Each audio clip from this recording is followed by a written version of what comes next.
हरिओम। स्वागत है आप सभी का आज के इस व्याख्यान में। अब हम सब लघु सिद्धांत कौमुदी का क्रमशः अध्ययन कर रहे हैं और उसमें भी पररूप संधि तक के सूत्र जो है एंगी पररूपम सूत्र तक का अध्ययन कर लिया था। तो सामान्य रूप से आपने अभी तक जितने नियमों को जाना है उन सभी नियमों को हम एक सारांश में अगर बताना चाहें तो यहाँ हम एक खोल के का आप मत आओ, अभी आपकी जरूरत नहीं है, बाद में।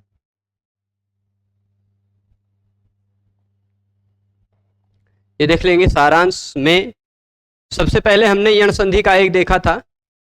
देखिए, एक ऐसे बना देते हैं रेखा, यहां रहेगा पूर्व वर्ण, यहां रहेगा परवर्ण। ठीक है। तो कुछ नियम ऐसे देखें जो पूर्व और पर के दोनों के स्थान पर कार्य न करके केवल पूर्व के स्थान पर कार्य करते हैं। जैसे पूर्व वर्ण हो इक, पर वर्ण हो अच, तो इक के स्थान पर यण करता था, वो इको यण चाहिए देखा आपने। ठीक, इक मतलब ई उ रिलरी, ई उ रिलरी मतलब अब देख लीजिए 9 स्वर में से 4 स्वर हो गए, 9 स्वर में से 4 स्वर। सभी स्वरों को देखते जाइएगा। पूर्व में यहां हम ऐसे इक न लिख करके ई उ रि हो, तो इतना कार्य होता है। फिर उसके बाद पूर्व में इन चारों के सिवाय और अ के सिवाय बचे हुए कौन से स्वर हैं? ए, ओ, आई, औ। ये 4 हुए। 8 स्वर की बात खत्म। इसके तुरंत बाद फिर से कोई स्वर हो, अच मतलब स्वर, तो इनके स्थान पर हो जाता था अय, अव, आय, अव। ये जाना। अब पहले आ हो, ई उ रिलरी हो, उसके बाद कोई अच हो, तो जान गए आप काम क्या होगा। ए ओ आई औ हो, फिर बाद में अच हो, तो आप जान गए क्या काम होगा। पर अगर पहले कोई आ हो तो है ना, ई होने पर पीछे कोई भी स्वर हो तो यण होगा, उ होने पर पीछे कोई भी स्वर हो तो यण होगा, रे होने पर पीछे कोई भी स्वर हो पर तुरंत बाद में तो भी यण होगा, रे होने पर भी तुरंत बाद में कोई भी स्वर है तो भी यण होगा। ल ए ओ आई ओ होने पर तुरंत बाद में कोई भी स्वर हो तो आय, अव, आय, आव होगा। पर आ हो उसके बाद कौन सा स्वर हो? पहले नियम ने, सामान्य नियम ने क्या कहा? आ के बाद हो कोई भी अच, पर निष्कर्ष में निकल के आया ई उ रि। निष्कर्ष इतना निकल के आया था। तो पूर्व और पर दोनों के स्थान पर गुण होगा। ये पहले के सारे नियम खाली पूर्व के स्थान पर कर रहे थे। जब आ होगा तो पूर्व और पर दोनों के स्थान पर कार्य होगा। पहले आ होगा तब। ठीक है। दोनों संधियों में सामान्य नियम से यदि देखा जाए, दोनों संधियों में कहीं भी अगर अ दिखाई पड़ जा रहा है दोनों तरफ, पूर्व में या पर में, तो वह ज्यादातर जगहों पर कार्य, ज्यादातर जगहों पर ई उ रि ए ओ आई ओ को छोड़कर ज्यादातर जगहों पर कार्य क्या हो जाता है? दोनों के जगह पर पूर्व रूप होता है, दोनों की जगह पर एक होता है। दोनों पूर्व रूप नहीं, दोनों की जगह पे एक। अ है, उसके बाद ई उ रि है तो गुण होगा। अ है ह्रस्व चाहे दीर्घ, उसके बाद ए ओ आई औ है तो वृद्धि होगी। ये जाना था ना। सभी नियमों को सार रूप में अभी आवृत्त कर दिया। ए ओ आई औ है तो वृद्धि होगी। अब कुछ वृद्धि में अपवाद नियम आए थे, एत्यधत्युष्। ठीक है। और अवर्ण के बाद एत हो, एति हो, एधति हो या उठ हो, इण धातु या एध धातु का कोई एजादी रूप हो और उठ हो। फिर उसके बाद उसी में 3-4 वार्तिक हमने पढ़ा था, है ना। एक था, सबसे पहला वार्तिक उसमें था कौन सा? अच्छादुहिन्याम उपसंख्यानम। फिर उसके बाद प्रादुहोढोढेशेषु ऋते च तृतीया समासे प्रवत्सतर कंबल वसनारण दशानाम ऋणे, ऐसे सब वार्तिक देखे थे। ठीक है। तो वो विशेष विशेष परिस्थितियों के लिए ही थे, एक एक उदाहरण, एक एक दो दो उदाहरणों के लिए ही थे। सामान्य नियम यही, विषय बहुत सारे ज्यादा उदाहरणों के लिए ये सब नियम है। अब इसमें आपने एक और देखा, अवर्ण हो उपसर्ग का, उपसर्ग का अंतिम वर्ण अवर्ण हो और धातु का पहला वर्ण रि हो तो भी वृद्धि होगी। ये भी जाना था ना, इतना जान गए। उपसर्ग का अंतिम वर्ण अ हो और धातु का पहला वर्ण ए ओ हो तो पर रूप होता है, ये भी जाना था। ठीक है, एंग पर रूपम, इतने सारे नियम सार रूप में जान गए हैं ना। तो अब हम आ जाते हैं फिर से यहां पर अचोन्त्यादि टी पर। यह एक संज्ञा सूत्र है, बहुत सारे लोग इसमें बहुत कंफ्यूज रहते हैं। कंफ्यूज होने की जरूरत नहीं है, बहुत सरल सामान्य सूत्र है। अच्छा, वर्णों को अगर कहा जाए कुल कितने प्रकार के वर्ण हैं, मुख्य रूप से द्वितीय प्रकार अगर कहा जाए तो आप जानते हैं कुछ वर्ण स्वर होते हैं, कुछ वर्ण व्यंजन होते हैं। ऐसे कह सकते हैं ना, अगर द्वितीय प्रकार में वर्गीकरण करना हो तो कुछ वर्ण हो जाएंगे स्वर वर्ण, कुछ वर्ण हो जाएंगे हल वर्ण यानी व्यंजन वर्ण। स्पष्ट है? तो अब एक बात यह उठती है कि कोई भी शब्द हो, शब्द को यदि हम कहने चाहें कितने प्रकार के शब्द होते हैं, यदि मुख्य रूप से द्वितीय प्रकार के कहने जाएं तो किसी भी शब्द में अंतिम वर्ण या तो स्वर रहेगा या तो व्यंजन रहेगा। यही दोनों में से तो कुछ रहेगा ना। संसार का, संस्कृत जगत का कोई भी शब्द ले लीजिए, अंतिम वर्ण या तो स्वर रहेगा या तो व्यंजन रहेगा। तो कंफ्यूज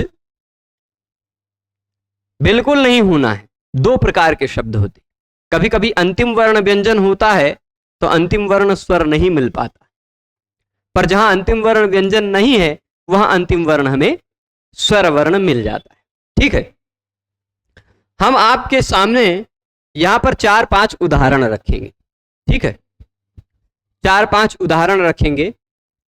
एक उदाहरण लिख देते हैं खुद का नाम, अपना नाम जगन स्वयं। एक नाम लिख देते हैं यहां अरुण, ठीक दिख रहा है। एक नाम लिख देते हैं, इसका नाम लिख देते हैं रुद्र जी का नाम लिख देते हैं, खाली रुद्र लिखा भी। ठीक है, फिर उसके बाद ये सब अंत में आ रहे हैं, यहां आप देख रहे होंगे। कोई ऐसा भी नाम लिख देते हैं जिसके नाम में अंत में कुछ दूसरा आता हो। ठीक है, एक नाम लिख दिया हिमांशु। ठीक है, ऐसे कोई भी स्वरवर्ण अंत में आ सकता है। मान लीजिए किसी का नाम हो विधि, ब्रह्मा जी का नाम है ना। अब अंतिम वर्ण स्वर वर्ण ना हो, ऐसा भी कोई शब्द हो सकता है ना। जैसे उसका उदाहरण हम दे देते हैं यहां राजन, एक उदाहरण दे देते हैं मनस। ठीक, बस दुइये, इतने सिंपल में समझ जाएंगे। हैं, इन्हीं कोटि में संस्कृत जगत के सभी शब्द आ जाते हैं,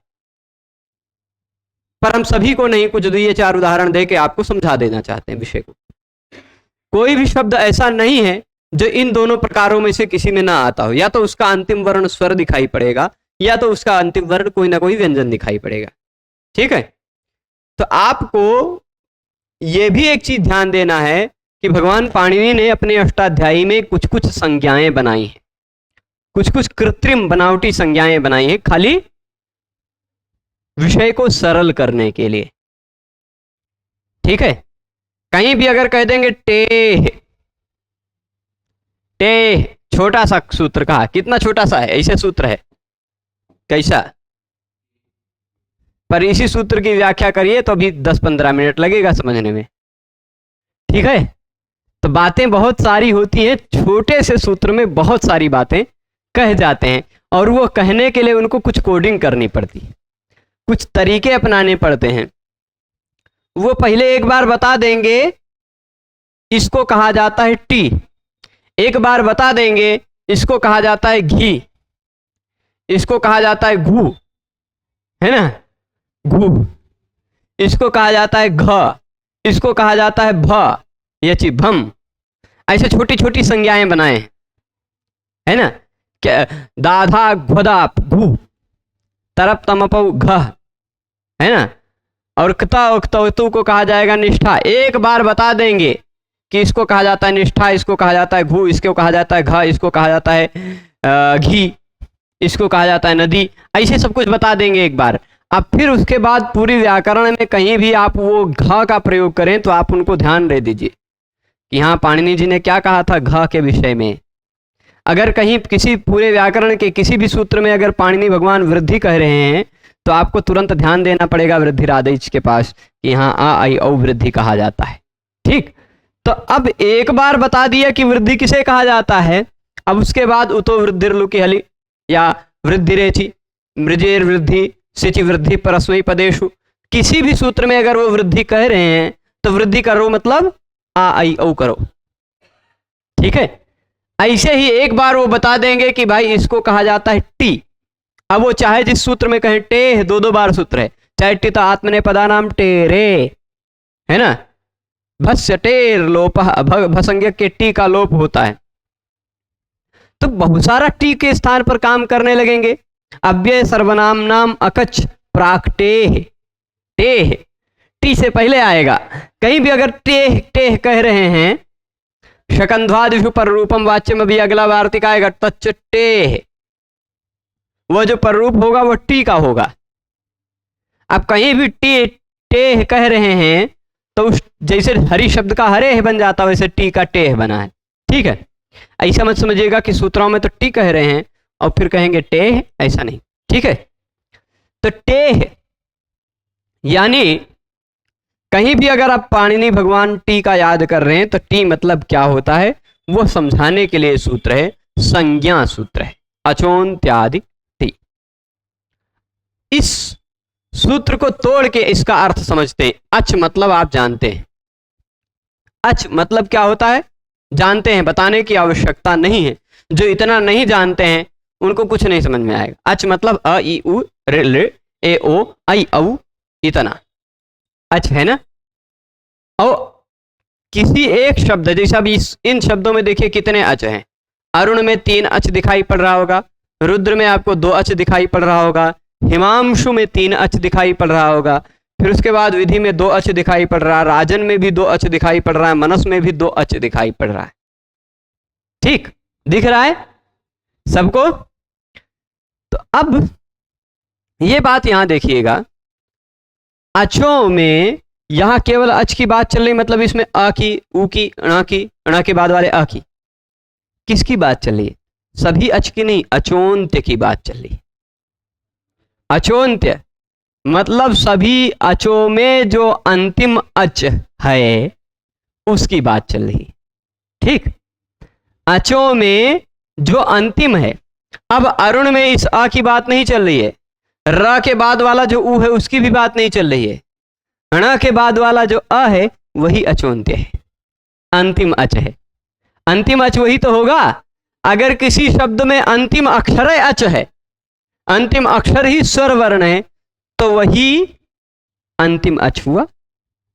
अगर किसी में अंतिम वर्ण व्यंजन है तो अंतिम अच उससे पहले वाला कौन वर्ण मिल जाएगा। जैसे राजन में अंतिम अक्षर अंतिम अच कौन सा मिल गया? ज के बाद वाला अ। मनस में अंतिम अक्षर क्या मिल गया? न के बाद वाला अ, है ना। अंतिम अच से शुरू कर दो, अचोन्त्य आदि। अंतिम अच से शुरू कर दो, जो कुछ भी आ जाए उसको टी कहा जाता है। ठीक, तो इसमें अंतिम अच से शुरू करो, अंतिम अच अ, ये हो गया, आ को कहा जाएगा टी। रुद्र में भी अंतिम अच क्या है? अ। ठीक है, ये हो गया टी। हिमांशु में अंतिम अच क्या है? उ, ये हो गया टी। विधि में अंतिम अच क्या है? ई। वहीं से शुरू कीजिए, उसके आगे कुछ है नहीं, है ना, ये हो गया टी। पर राजन में अंतिम अच से शुरू कीजिए, क्या क्या मिल जाएगा आपको? आ भी मिलेगा और न भी मिल जाएगा। अंतिम अच से शुरू करना, उसके आगे जितना भी वर्ण मिल जाए वो सब टी है। ठीक है, अचोन्त्य खाली टी नहीं है, अचोन्त्यादि टी है। अचोन्त्य यानी अंतिम अच से शुरू करिए, जो कुछ भी मिले वह टी। ठीक, उसको क्या कहा जाएगा? टी। तो राजन में क्या है? टी अन। मनस में क्या है? टी। अंतिम अच क्या है? आपको आ मिल गया, उससे शुरू कर दीजिए तो आपको स भी मिल जाएगा। अस है टी। ठीक, तो क्या है टी, ये समझ रहे हैं? यह टी एक वर्ण का भी हो सकता है, टी अनेक वर्ण का भी हो सकता है। पर यदि शब्द का अंतिम अक्षर स्वर वर्ण है तो टी भी एक ही वर्ण का होगा। शब्द का अंतिम वर्ण व्यंजन वर्ण है तो टी दो वर्ण का हो जाएगा। ठीक है, क्योंकि शब्द के अंत में दो या दो से अधिक व्यंजन मिलते हों ऐसा उदाहरण नहीं मिलता। संयोगांत से लोपा से लोप हो जाता। अंत में संयोग मिलता हो, शब्द के अंत में कौनो ऐसा शब्द हो जिसके अंत में लगातार दो दो व्यंजन वर्ण मिलते हों, ऐसा बहुत कम होता है। वैसे आपको बता दूं, थोड़ा सा बौद्धिक विस्तार करना चाहें आप सब लोग, थोड़ा सा तार्किकता और बढ़ाना चाहें व्याकरण में, तो एक उदाहरण मैं बताता हूं। ये आपको दिखाई पड़ रहा है रामात। थोड़ा सा सोचिएगा, यहां पर रामात पंचमी विभक्ति एक वचन बनता है ना। यहां पर एक कोई और नियम लगाइए आप, लगेगा अच के बाद होना चाहिए यर। ये रहा, ये है अच, उसके तुरंत बाद यर मतलब ये ता, और उसके तुरंत बाद अच से भिन्न कुछ होना चाहिए। यहां विराम है, वो अच तो नहीं है ना, अनच है। अनचिच, इस सूत्र से त को भी ये द्वित्व हो जाएगा। ठीक, तो ऐसा भी रूप बनता है रामात। तो ऐसा भी बना सकते हो आप अनचिचा से द्वित्व करके, पर जब द्वित्व करोगे ना तो संयोगांत से लोपा से एक वाले का लोप हो जाएगा, क्योंकि अंत में संयोग दिखाई पड़ रहा है। करते रहो आप द्वित्व, लोप करते रहेंगे। ठीक है बस कहीं भी अगर अंत में दो या दो से ज्यादा व्यंजन मिलते हैं तो अंत में हो गया संयोग। संयोगांत से लोपा से लोप हो जाएगा उसका अलंत्य के आधार पर। ठीक है, समझे हैं ये नियम आप समझे, इसलिए खाली बस हल्के से याद दिला दिया। ठीक है, तो अब यानी अगर अंतिम अक्षर व्यंजन है किसी शब्द का तो वहां आपको पूरी संभावना यह है कि वहां पर आपको अंतिम अक्षर व्यंजन होने की दशा में दो वर्णों का टी मिल जाए, है ना। यदि अंतिम अक्षर स्वर वर्ण है तब क्या होगा? एक ही अक्षर का टी मिलेगा। थोड़ा सा हंसीले कर लेते हैं इसी में। क्या होता है, अगर स्वर चल रहा है, कहीं संगीत की साधना चल रही है, तो वहां आपको एक ही बार चाय पीने को मिलेगा पर अगर कुछ व्यंजन भी बीच में बन के आ गया तो खाने से पहले भी खाने के बाद भी दो बार भी टी हो सकता है। खाली ऐसे मजाक है एक प्रकार का। तो मतलब अगर व्यंजन दिखाई पड़ जाए आपको तो दो अक्षरों का टी दिखाई पड़ेगा, और अगर स्वर दिखाई पड़े तो एक ही अक्षर का टी मिलेगा। ठीक है, समझ गए? तो अब अचोन्त्यादि टी सूत्र का अर्थ आप समझ लीजिए। अचाम मध्य योन्त्य, अचो में जो अंतिम है, अचो में मतलब स्वरों में। अब यहां स्वर देखिए तीन है कि नहीं, अ उ अ, तीन स्वर है ना। तो इन स्वरों के मध्य जो स्वर अंतिम है, कौन सा वाला अंतिम है ना, अणा के बाद वाला जो अंतिम है, वही स्वर वर्ण, अंतिम स्वर वर्ण जिस समुदाय का पहला अक्षर माना जाता है उसी की टी संज्ञा होती है। अब इस अ को पहला अक्षर बना लीजिए, अंतिम स्वर वर्ण को आप पहला अक्षर मान लीजिए और वहीं से शुरू करके चल दीजिए, जितने अक्षर मिल जाएं वही हो गया टी। अब अंतिम अक्षर यदि स्वर है तो आपको टी एक ही अक्षर का मिलेगा, पर अंतिम अक्षर व्यंजन है तो हो सकता है एक से ज्यादा अक्षरों का आपको टी मिल जाए। अंतिम स्वर से शुरू करेंगे तो एक व्यंजन भी आ ही जाएगा, अन अस जैसे आ गया यहां राजन और मनस में। ठीक है, इतना समझ गए हैं। वो टी संज्ञा किसकी होती है? अंतिम अच, अचों के मध्य में जो अंतिम है उस अंतिम अच को ही वह अंतिम अच ही जिस समुदाय का, जिस समूह का पहला अक्षर माना जाता है उसकी टी संज्ञा होती। अंतिम अच को ही आप पहला अक्षर मान लीजिए और शुरू कर दीजिए, जितने भी अक्षर मिले वही है टी। तट टी संज्ञम से उसकी टी संज्ञा होती है। यहां तत धन टी है, तत धन टी, ये बाद वाले जो त है उसी को स्टुनाष्टु से ट हो गया है। ठीक है, वो स्टुनाष्टु क्या है आप उसमें पढ़ेंगे, ठीक है, अगली संधि के प्रक्रिया में। ठीक है, तो तट्टी संज्ञम से हो जाएगा। अब इसके बाद आ जाइए एक वार्तिक पर। एंगी पर रूपम तो आप पढ़ चुके हैं ना, पर रूप संधि में चल रहे हैं। उसी तरह का पर रूप करने के लिए एक और भी आ गया वार्तिक, शकंध्वादिषु पर रूपम वाच्यम। शकंध्वादिषु पर रूपम वाच्यम। शकंधु इत्यादि शब्दों में पर रूप हो जाया करता है। किन शब्दों में? शकंधु इत्यादि शब्दों की सिद्धि में आप ऐसा मान लीजिए कि पररूप हुआ होगा। शकंध्वादिषु। अब शकंधु इत्यादि शब्द कौन कौन से हैं वो आपको शकंधु इत्यादि के गणों की लिस्ट में जाकर देखना पड़ेगा। ठीक है, अब गण दो प्रकार के होते हैं। गण पाठ में मुख्य रूप से एक गण शुद्ध गण होता है, एक गण आकृति गण होता है। आकृति गण का जो कॉन्सेप्ट है वो अब समझ में आएगा यहां पर, आकृति गणोयम मार्तंडा। ठीक, वो आकृति गण का कॉन्सेप्ट यहां समझ में आएगा। क्या होता है आकृति गण? तो टी समझ गए हो, मैं इसको मिटा दूं, मिटा देता हूं। ठीक है, यहां देखिएगा, एंगी पर रूपम समझ गए थे आप, अचोन्त्यादि टी यहां तक समझ गए। शकंध्वादिषु परिरूपम वाच्यम वार्तिक का भी अर्थ मैंने एक वाक्य में बता दिया कि शकंधु इत्यादि कुछ शब्द हैं, वह कौन से हैं वह आपको गण पाठ की लिस्ट में जाना पड़ेगा। एंगी पर रूपम के बाद वाले सूत्र में, मतलब छठे अध्याय में गण पाठ में आपको शकंधु इत्यादि शब्दों की लिस्ट मिल जाएगी। ठीक है, तो शकंधु इत्यादि शब्दों में पर रूप होता है।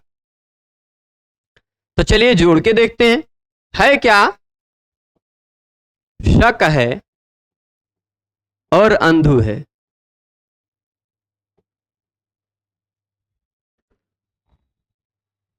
ठीक है, पूर्व और पर दोनों के स्थान पर पर रूप हो जाता है। पर आप सुनाई पड़ रहा होगा, पूर्व और पर के स्थान पर रूप हो जाता है। ठीक है, तो यहां देखना यह है कि पूर्व वर्ण कौन सा है? आ। पर वर्ण कौन सा है? आ। इन दोनों के स्थान पर चाहे पूर्व रूप करते तो भी वही रहता, पर रूप करते तो भी वही रहता, पर यहां नियम करना है पर रूप वाला ही। यानी ये समझ लीजिए कि ये वाला आ और ये वाला आ मिल करके ये वाला आ बन गया। ठीक, तो अब देख लीजिए, ये दोनों आ में से बचा एक ही आ, तो ये का हो गया आधा, एक अ बचा उसमें जुड़ गया तो बन गया शकंधु, बन जाएगा। इसी तरह शकंधु जोड़ लेंगे, कुछ किसी को कठिनाई है उसको जोड़ने में? देखिए, क पूरा था, अरे प्रभु पूरा पूरा मिट गया। क पूरा था, अंधु का आ था, ये आ निकला, ये आ निकला, दोनों के स्थान पर आ गया एक आ। तो ये देख लीजिए, इसमें से आ निकल गया था तो का आधा हो गया था, ये आ भी निकल गया था, इधर धू। ठीक, जोड़ लीजिए, शकंधु बन जाएगा। फिर इसकी इसी तरह यहां है कर्क और अंधु। कर्क है और अंधु है। यहां भी आ है, दोनों आ की जगह पे आ जाएगा एक आ। पहला आ निकल चुका है तो कर्क का दूसरा वाला का आधा हो जाएगा, और इधर का आ निकल चुका है तो अंधुकालीन नुधु बचेगा, नुधु। ठीक, तो कर्कंधु यहां दीर्घ हो जाता यदि शकंध्वादिषु पर रूपम वाच्यम यह सूत्र ना होता। तो यदि शकंध्वादिषु पर रूपम वाच्यम यह वार्तिक ना आया होता तो शक और अंधु को जोड़कर शकांधु बनाने लगते आप। कर्क और अंधु को जोड़कर कर्कांधु बनाने लगते, बनता है ना। तो शकंधु इत्यादि कुछ शब्द ऐसे हैं जहां पर दो वर्ण जुड़ते हैं, पर उन दोनों वर्णों में से पर वाला वर्ण ही बचता है, पर रूप हो जाता है। ठीक है, शकंधु करकंधु, ये तो इन दोनों में आपको आसानी होगी। अब टी संज्ञा की आवश्यकता क्या थी वो समझना है। शकंधु इत्यादि शब्दों में जो पर रूप होता है ना, वो पूर्व और पर को तो होता है, पर पूर्व में टी लेना है, तच्च टे। वो जो पर रूप होगा वो टी और पर वाले वर्ण के स्थान पे होगा। तो यहां देखिए, कर्क में टी था आ और अंधु का आ, उसके स्थान पे पर रूप हुआ। शक में टी था आ और इधर अंधु का आ था, तो टी के स्थान पे पर रूप हुआ। पर अब अलग उदाहरण हम दे रहे हैं आपको, है मनस। क्या है? मनस धन ईशा। ठीक, यहां ये भी शकंधु इत्यादि शब्दों में है। यहां आप देखिए टी क्या है, हमने मन लिख दिया, टी है अस और ईशा। तो इधर का पूरा टी चला जाएगा और इधर इधर पहला वर्ण चला जाएगा। टी और पर वर्ण के स्थान पर रूप बचेगा। ठीक है, पर रूप जो होता है ये विशेष पर रूप है, टी संज्ञक को पर रूप कर देता है। जो टी है उस टी को हटाकर वो पर वर्ण बना देता है। ठीक, तो अस पूरा हट जाएगा, ई आ जाएगा। अस और ई इन दोनों में से पर वाला कौन सा है? ई, वही वाला बचेगा। ये दोनों में से दोनों के स्थान पर एक वर्ण आएगा, वह एक वर्ण क्या आएगा? ई। मन ईशा जुड़ जाएगा, मनीषा बन जाएगा इस तरह वाला। नहीं, अगर शकंधादिशु पर रूपम होता तो मनसीशा बनाते आप, मनसीशा, है ना, ऐसे तो होता। अस जो टी था उस टी को हो गया पर रूप, तो अस और ई इन दोनों में से बचा केवल ई। जो पर रूप होगा वह टी के स्थान पर होगा। ये समझ गए? बहुत ज्यादा लोगों को मनीषा शब्द की ही सिद्धि में दिक्कत आती है, इसीलिए टी समझाना आवश्यक था। टी क्या है? अस। टी क्या है? अस। मनस में टी है अस, टी को निकाल दीजिए। यहां देखिए, फिर से मैं लिख रहा हूं, मनस में से टी को निकाल दीजिए अस, और ईशा में से पहले स्वर वर्ण को निकाल दीजिए ई। अस और ई इन दोनों में टी संज्ञक को पर रूप होता है ना, पर वाला कौन सा है? ई, यही बचेगा बस। अब आप जोड़ लीजिए, इधर मन वैसे ही है, इधर ई है और इधर शा, जुड़ जाएगा मनीषा। होगा? कोई कठिनाई नहीं ना? हो जाएगा मनीषा। मिटा दें, ये शकंधु भी आपका हो गया, करकंधु भी बन गया और मनीषा भी बन गया। अब इसमें एक शब्द आपको दिखाई पड़ता होगा, आकृति गणोयम। क्या दिखाई पड़ रहा है? आकृति गणोयम। आकृति गणोयम का मतलब क्या होता है? यह शकंधु इत्यादि जो गण है, शकंध्वादि, क्या कहा है? शकंध्वादिषु पर रूपम वाच्यम। शकंधु इत्यादि जो शब्द कहे गए हैं वो शकंधु इत्यादि शब्द कौन से हैं? कौन से हैं? तो कह दिया कि यह आकृति गण है। आपको अभी तक कोई आकृति गण नहीं मिला होगा। आकृति गण और उससे भिन्न गणों में अंतर केवल एक बात की होती है कि उससे भिन्न गण है, आकृति गण से भिन्न गण जो हैं उसमें कितने शब्द हैं इसकी संख्या सुनिश्चित होती है। जैसे प्रादयः, प्रादयः में प्र आदि में कितने हैं? 22 है, ये सुनिश्चित संख्या। ठीक, सर्वादीनि सर्वनामानि, कितने सर्व इत्यादि शब्द? 35, यह एकदम सुनिश्चित है। ठीक, आगे पीछे नहीं होगा। ठीक है, तो प्र आदि 22, सर्व आदि 35, ये जो कुछ भी कहा जाए जिसमें संख्या सुनिश्चित है वह आकृति गण नहीं है। पर जिसमें उसी के समान आकृति वाला कोई दूसरा भी शब्द आपको दिखाई पड़ जा रहा हो, वह उस गण में लिस्टेड ना हो, फिर भी मान लीजिए वह उसी टीम का है। ठीक, गण मतलब टीम। जिस टीम में संख्या फिक्स हो, निश्चित हो, वह आकृति गण नहीं है। पर जिस टीम में कितने शब्द हैं उसकी संख्या फिक्स ना हो, उस तरह का कोई भी शब्द मिल जाएगा, उसको अपने टीम में मिला लेंगे, वो होता है आकृति गण। ठीक, अंतिम में लिख देते हैं आकृति गणोयम। ये शकंधु इत्यादि गण कैसा है? आकृति गण है। इसमें कितने शब्द हैं वह स्पष्ट नहीं कहा जा सकता। यानी अन्य कोई ऐसा शब्द आपको और भी दिखाई पड़ता हो,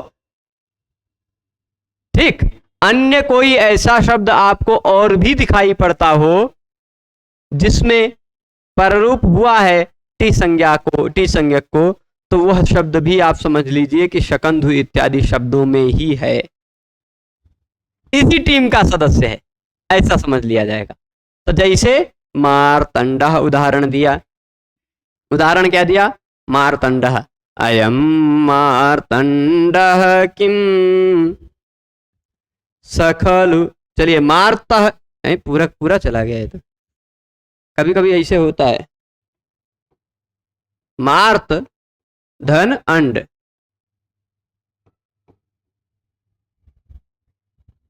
यहां भी आ है, यहां भी आ है, बनता तो क्या मार्तांड बनने लग जाता। अकस सवर्ण दीर्घा से यदि आप दीर्घ करते तो बनता ना मार्तांड।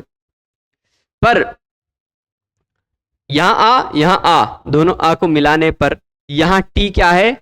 आ, यहां अ, दोनों आ में से पर रूप यानी बाद वाला आ बच जाएगा, तो मारतंड बन जाएगा, मारतंड। ठीक है, बन जाएगा। किसी को कोई कठिनाई? तो ये हो गया आकृति गण वाली बात। ठीक है, आकृति गण मतलब जिसमें शब्द की संख्या निश्चित ना हो, उसके जैसा कोई दूसरा शब्द आपको दिखाई पड़े तो समझ लीजिए वो भी उसी गण का शब्द है। वहां भी शकंध्वादिषु पर रूपम वाच्यम लग गया है, ऐसा समझ लेना है। ठीक है, समझ गए? आगे चले। शकंधु, करकंधु, मनीषा और मार्तंड, 4 शब्द देख लिया आपने। अब जो सूत्र है ये भी पररूप करने वाला ही है, ओमांगोश्च, ओमांगोश्च। ठीक है, यहां भी आप देखिए आद गुणा से आद की अनुवृत्ति आती है कि नहीं, देख लीजिए। आद गुणा 6 1 निकालिए तो 87, 6 1 87 निकालो तो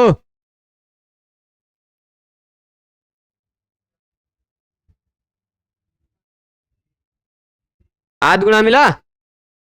उसकी अनुवृत्ति किस नंबर तक जा रही है? 96 तक जा रही है, मतलब इस तक दी जा रही है ना, 95 नंबर। ठीक, और एंगी पर रूपम से पर रूपम की भी अनुवृत्ति आ रही है ना, तो हम पहले जिसकी अनुवृत्ति आ रही है उसको पहले लिख देते हैं आद। ठीक, फिर उसके बाद पर रूपम,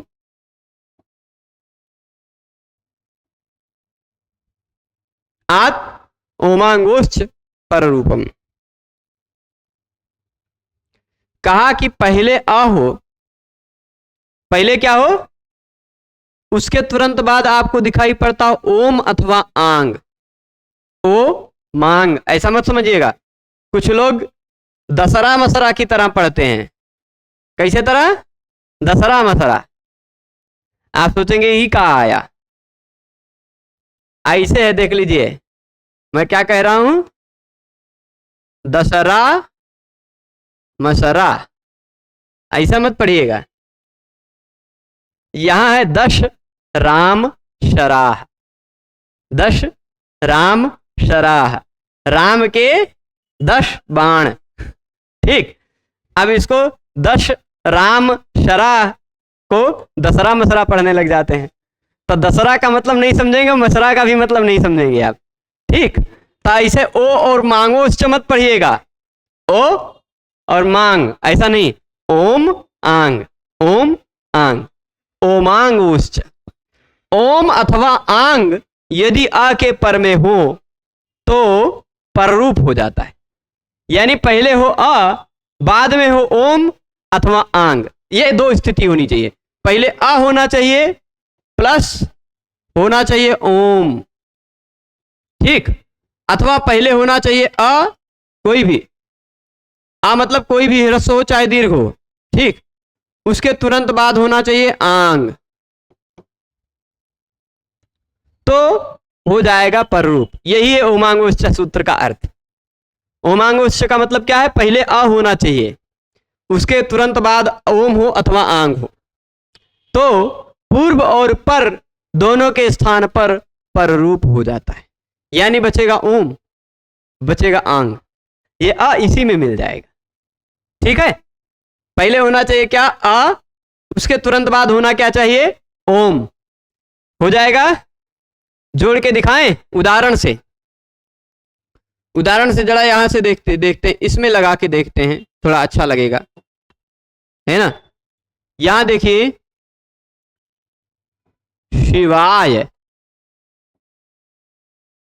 थोड़ा नीचे, हाँ नहीं यहां तो दिख रहा है, अभी और नीचे लिख लेते हैं। आप नीचे आ जाओ प्रभु, पहले मिटा देते हैं तभी नीचे आएंगे। ये मिटाए नहीं, इसे घसीट लाते हैं। आप तनी नीचे आओ, हाँ अब ठीक है। शिवाय, अरे करिया नहीं लाल, इसके बाद ओम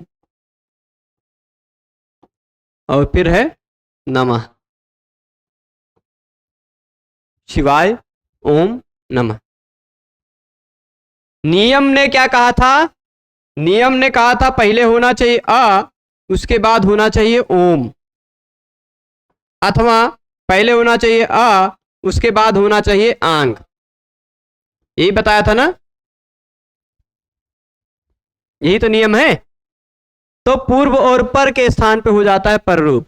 यहां देखिए आपको अ दिखाई पड़ रहा है, यहां दिखाई पड़ रहा है ओम का ओ, इन दोनों में से दोनों के स्थान पर, एक पूर्व प्रयोग के अधिकार में आ रहा है, ये भी 6-1-84 से 6-1-111 के बीच में ही है सूत्र। तो ओम अ और ओम के स्थान पर हो जाएगा क्या, ओम, ठीक, पर रूप, पर वाला बचेगा, पूर्व वाला उसी में मिल जाएगा। तो जैसे देखिए ये शी वा य में से आ निकल गया तो आधा हो गया, ठीक, य में से आ निकल गया तो यह आधा हो गया, है ना, और ओम यहां आके जुड़ गया, और फिर उसके बाद नमः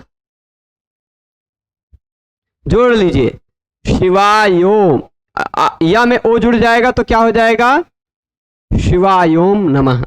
म को मोनुस्वारा एक नियम है, म के तुरंत बाद कोई व्यंजन आता हो तो उस म के जगह पे अनुस्वार हो जाता है, मोनुस्वार। म के तुरंत बाद क्या होना चाहिए, कोई व्यंजन वर्ण, स्वर वर्ण होता तो म वैसे ही बचा रह जाता, तुरंत बाद में कोई व्यंजन वर्ण है तो म के जगह पे आ गया अनुस्वार, शिवायोन नमः। यही उदाहरण आपको दिख रहा है यहां, देख लीजिए, ओमांगोश्च शिवायोम नमः, शिवाय धन ओम था, शिवायोम हो गया, ओमांगोश्च। ठीक है, बात स्पष्ट है। अब आप सब जो अश्वत ढंग से पढ़ते आ रहे हैं, बहुत उदाहरण पढ़े होंगे, उस उदाहरण की कसौटी आप सबको बताएंगे, ठीक, उस उदाहरण आप सब थोड़ा सा दिमाग लगाइएगा, किसी ने उस दृष्टि पर, उस जगह पर दृष्टि नहीं डाली होगी, किसी ने भी उस जगह पर दृष्टि नहीं डाली होगी, पर डाल के देखिएगा थोड़ा सा। अब एक अगला है शिव एहि, शिव एहि। अभी ये जोड़ा नहीं है, जोड़ा हुआ नहीं है, क्या है? शिव धन एहि है, ठीक है। तो अब नियम क्या लगेगा? अंतादिवच्च,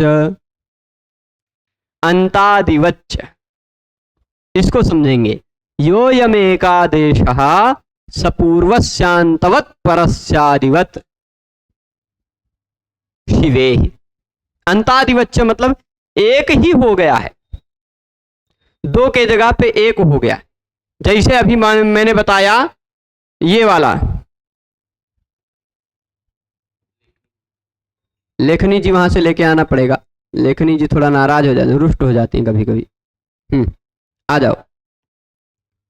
देखिए जैसे हमने आ जोड़ा और ई जोड़ा, ठीक, आ और ई को जुड़कर क्या बन गया? ए। अब ए एक का अक्षर बचा, पर ए को हम अंतादिवच्च इस नियम के आधार पर ए में दो दो अक्षर देख सकते हैं। अंतादिवच्च इस, ठीक, अंतादिवच्च नियम के आधार पर हम ए में दो अक्षर देख सकते हैं। यह कहता है अंतादिवच्च, यदि यह दो वर्णों के स्थान पर आया हुआ एकादेश, दो वर्णों के स्थान पर आया हुआ एक आदेश, वह यदि पूर्व में है, वह यदि पूर्व में है तो वह अंतिमवत माना जाएगा, और वह यदि पर में है तो वह आदिवत माना जाएगा। कैसे? उदाहरण देते हैं, ठीक है। उदाहरण से स्पष्ट होगा। यह अगर ए ही शब्द में होता तो इस ए का पहला अक्षर कौन सा है? आ, क्योंकि यह पर में है तो पर में फिर यह एकादेश आदि की तरह भी माना जा सकता, च लगा भी, या ए भी माना जा सकता है या आ भी माना जा सकता है, यदि यही पर शब्द होता तो। और यदि यही पूर्व शब्द होता तो यह ए ई भी माना जाता, ए भी माना जाता, ठीक। अंतादिवच्च यही नियम है। उदाहरण थोड़ा और स्पष्ट होगा। जो उदाहरण यहां दिया है, शिव एहि, शिव जी आइए, शिव मतलब है शिव, ए ही मतलब आइए। ए ही शब्द को तोड़ेंगे जब ना, तो ए ही में क्या है? आंग उपसर्ग लगा है, ठीक। इण गतौ धातु है। कौन सा धातु है? इण गतौ धातु, जिसका रूप बनता है एति इतः यन्ति, है ना। एत्य धत्युत्सु में जिस धातु को आपने ध्यान दिया था, एति वाला, वही इण गतौ धातु जो है, एति इतः यन्ति, एष इथः इथ, एमि इवः इमः, ऐसा रूप बनता है उसका। पर उसी का लोट लकार में जाएंगे तो एतु इतात इताम यन्तु, ए ही नहीं बनेगा, इही इही। शेर ह्यपिच, एक नियम के आधार पर सी के स्थान पर जो ही होता है वह अपित हो जाता है, इसलिए गुण नहीं हो पाएगा। सार्वधातुकम अपित सूत्र से गुण का निषेध हो जाता है, ठीक। तो ए ही नहीं बनेगा, इही बनेगा, इही। लोट लकार मध्यम पुरुष एक वचन में इण धातु का रूप बनता है इही। वही इही, यदि इही मतलब गच्छ, इण धातु का अर्थ क्या होता है? गम, गत्यर्थक है ना, इण गतौ, तो इही मतलब गच्छ। जैसे गम धातु का गच्छ बन जाता है लोट लकार में, गच्छतु गच्छतात गच्छताम गच्छन्तु, गच्छ है ना, गम धातु का गच्छ बनता है, वैसे इही मतलब गच्छ। पर गच्छ के पहले आ लोग जोड़ दीजिए तो क्या हो गया? आगच्छ हो गया ना। वैसे इही के पहले आ जोड़ दीजिए तो आ इही, आ इही मतलब आगच्छ अर्थ हो जाएगा, ठीक। आइए, आइए। तो अब आंग में से हलंत्यम से ङ की संज्ञा होगी तो सिलोपा से लोप होगा कि नहीं होगा? हो जाएगा। अब आप बताइए, धातु है और ये उपसर्ग है, 22 उपसर्गों में से एक उपसर्ग है। धातु और उपसर्ग में संहिता हमेशा नित्य होती है, इसलिए यहां आ और ई के स्थान पर आद गुणा से आप गुण करके कर लेंगे ए। ठीक, और यह जोड़कर बन गया है ए ही, बन गया है। अब यहां जो एकादेश हुआ है, आ और ई के स्थान पर ए आया है, वह ए यदि देख लीजिए शिव के बाद आया, अब वह ए पर में है कि नहीं? ए पर में है कि नहीं? शिव के पर में है। यदि वह पर में हो तो आदिवत माना जा सकता है। आदिवत च, अंतवत च, आदिवत च, मतलब वह अंत वाले अंतिम वर्ण की तरह भी उसको माना जा सकता है, आदि वर्ण की तरह भी उसको माना जा सकता है। पर आदि वर्ण की संधि कब होती है? जब वह पर में हो। अंत वर्ण की संधि कब होगी? जब वह पूर्व में हो, है ना? तो इसलिए अंतादिवच्च का मतलब क्या समझेंगे? जब वह पूर्व में हो एक आदेश तो उसको अंतिम वर्ण की तरह मान लिया जाएगा, जब वह पर में हो एक आदेश तो उसको पूर्व वर्ण की तरह मान लिया जाएगा। तो यहां जो ए है, आपको ए दिखाई पड़ता है, पर हम इसको आ की तरह भी मान लेंगे। माना जा सकता है कि नहीं? यह किस सूत्र ने बताया? अंतादिवच्च ने बताया। ठीक है, तो जो ए ही में आपको ए दिखाई पड़ रहा है, वह ए नहीं है, वह आ भी है, आ की तरह भी माना जा सकता है। यह जो सूत्र है, जो जैसा न हो उसको वैसा मनवाने वाला जो सूत्र है, जहां पर वत शब्द का अधिक प्रयोग होता है, उस तरह के सूत्रों को अतिदेश सूत्र कहा जाता है। ठीक है, कैसा सूत्र कहा जाता है? अतिदेश सूत्र। 6 प्रकार के सूत्रों में से एक प्रकार का सूत्र यह भी होता है।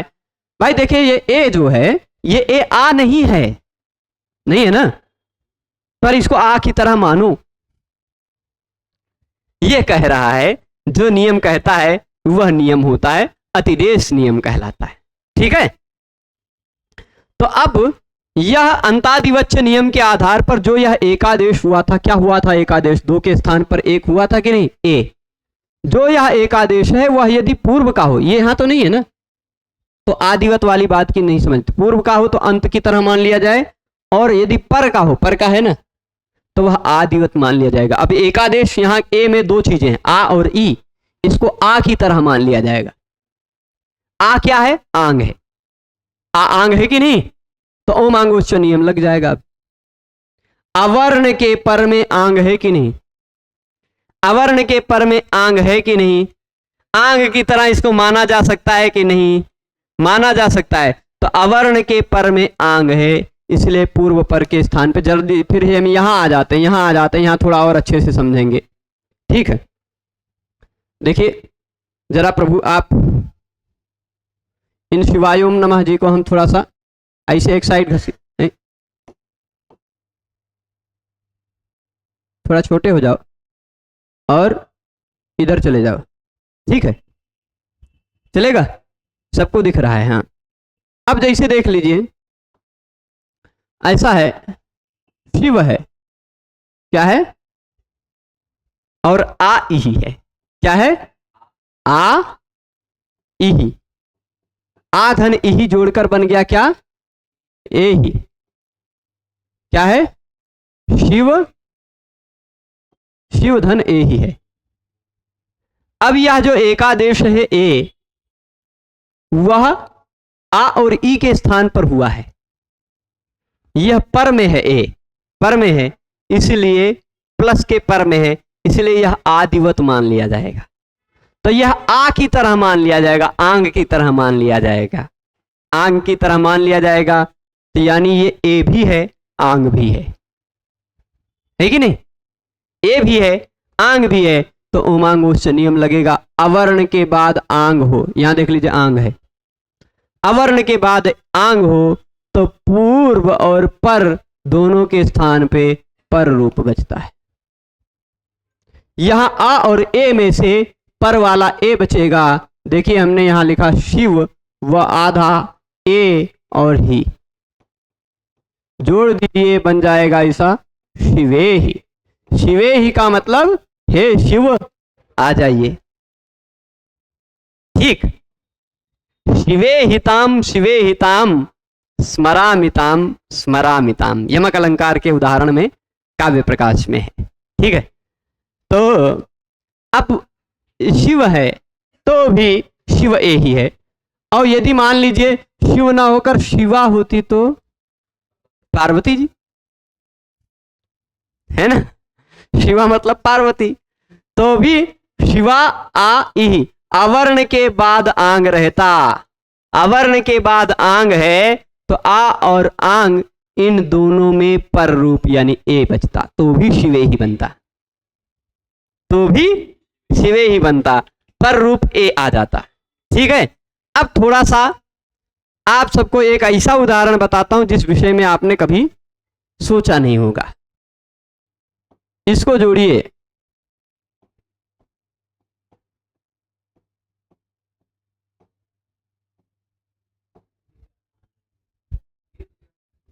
हो गया। इस उदाहरण को आपने बहुत बार सुना होगा कि यह अका सवर्णे दीर्घा से आ के बाद आ था, दीर्घ हो गया बन गया, पढ़ा है ना। पर आप बताइए क्या यहां उमांगोच्च लगा करके विद्यालय नहीं बना सकते हैं? भाई अवर्ण है, उसके तुरंत बाद आंग है, अवर्ण के बाद आंग हो तो पूर्व और पर के स्थान पर रूप हो जाता है, आ हो जाएगा, होगा कि नहीं? पर रूप मतलब बड़ा वाला आ, यही बाद वाला हो गया, दोनों आ के स्थान पर, तो भी विद्यालय बनेगा ना। इस तरह बनाना ज्यादा सही है। ठीक है, आंग अगर हो तो इस तरह ही बनाइए, आंग ना हो, कोनो दूसरा आ हो, तब किसी दूसरे तरह से अका सवर्ण दीर्घा तब कर लीजिए। अगर आंग लगा हुआ आंग उपसर्ग दिखाई पड़ रहा है तो उमांगोच्च की आप अवहेलना मत करिए। ठीक है, क्योंकि उमांगोच्च अका सवर्ण दीर्घा से विशेष सूत्र है। अका सवर्ण दीर्घा कहता है कि पहले कोई भी अक हो, बाद में कोई भी अक हो।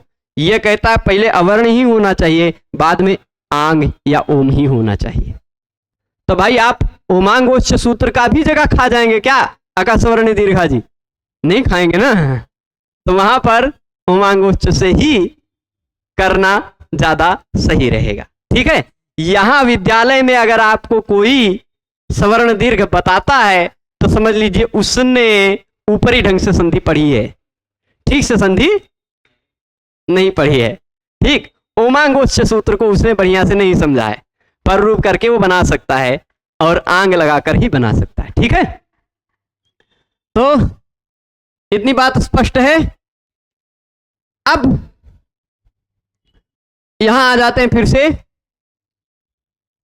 ओम हो अवर्ण के बाद या आंग हो अवर्ण के बाद तो पूर्व और पर दोनों के स्थान पर रूप हो जाता है, यानी बाद वाला बचता है। ठीक, शिवायोम नमः और शिवे ही, ये दो रूप बनेगा।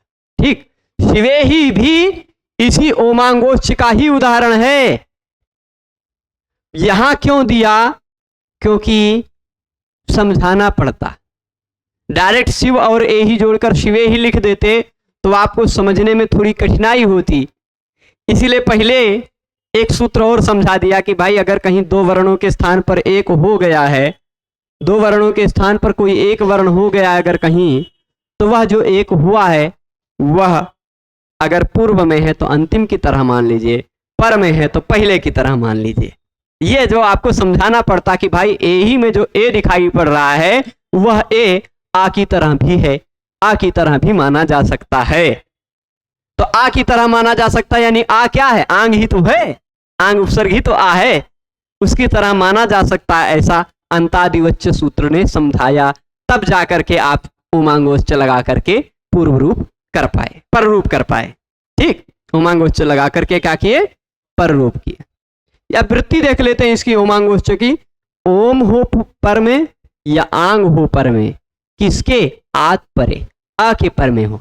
ठीक, ओम आंग च, ओम और आंग, च मतलब और, ओम और आंग यदि आत पर में हो यानी अ के पर में हो तो पररूप एकादेश होता है।